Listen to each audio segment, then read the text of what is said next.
Provavelmente já ouviram o nome Bitcoin.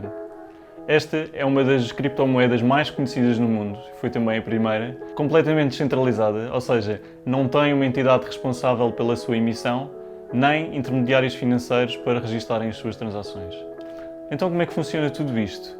Hoje vamos saber a resposta. Todas as transações têm que ser registadas contabilisticamente num livro-razão. Ora, habitualmente, esse livro tem que ser guardado por alguém, geralmente um banco ou uma instituição financeira. Ou seja, quando nós estamos a depositar o nosso dinheiro no banco, nós estamos também a depositar a nossa confiança em como vão registar todas as transações fielmente e vão salvaguardar os nossos interesses. Depois da crise de 2008, muitos de nós começaram a questionar se haveria outra forma de garantir que todas as transações fossem registadas de uma forma segura e fidedigna. Em 2008, Satoshi Nakamoto publicou um white paper, que vocês podem encontrar na descrição, em que sugeria a criação de uma moeda digital, que permitisse a transferência de valor peer-to-peer, ou seja, de fonte para fonte, diretamente, sem passar por intermediários financeiros. Para assegurar a segurança e a fiabilidade do sistema, recorreu à criação de um livro-razão distribuído por todo o mundo, ou seja, um Distributed Ledger.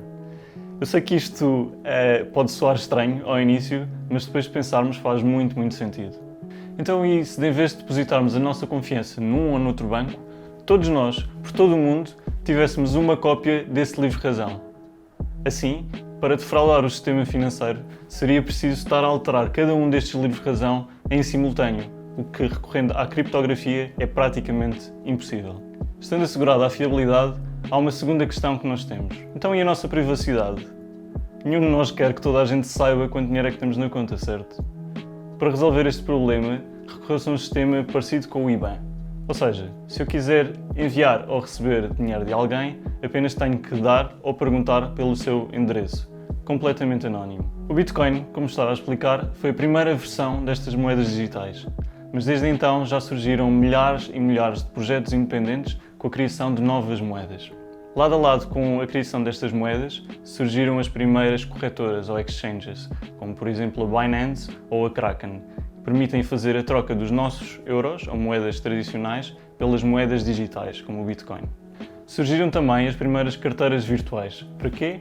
Para que possamos guardar as nossas moedas no nosso computador, no nosso telemóvel ou num ledger, que é mais ou menos uma pendrive pequena onde podemos guardar as nossas moedas. Para que o sistema funcione, tem que haver consenso entre todos os livros-razão.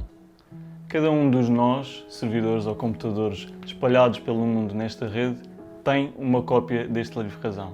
Todos os nós estão interligados entre si, garantindo assim a segurança da rede. Da mesma forma que podemos dizer que um livro é uma sequência de páginas, podemos dizer que a blockchain é uma sequência de blocos em cadeia de transações. Daí o seu nome. Mas esta cadeia tem uma particularidade. Uma vez adicionado um bloco à cadeia e aceito por toda a comunidade, esse bloco nunca mais poderá ser retirado ou alterado. É completamente imutável. Para ser adicionado um novo bloco, todos os nós seguem um protocolo de consenso. O Bitcoin, assim como outras criptomoedas, seguem o protocolo de Proof of Work, ou prova de esforço, em que cada um deles tem que resolver um problema matemático para adicionar um novo bloco à cadeia. O primeiro nó a resolver esse problema recebe uma recompensa e consegue adicionar um novo bloco à cadeia. Mais recentemente, algumas moedas como o Cardano ou o Ethereum adotaram um protocolo diferente de consenso, o Proof of Stake, ou prova de participação, em que a validação das transações é feita em stake pools, tal como a River Pool.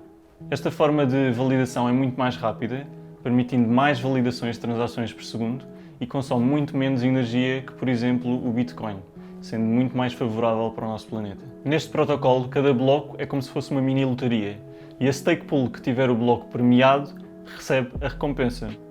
Essa recompensa depois é distribuída por todos os que fazem parte desta stake pool. Antes de investirem em alguma criptomoeda, não se esqueçam. Leiam bem sobre o projeto, tentem perceber os casos de utilização, mantenham-se o mais informado possível. Se tiverem alguma dúvida, não se esqueçam, podem sempre entrar em contacto connosco através dos comentários. Obrigado!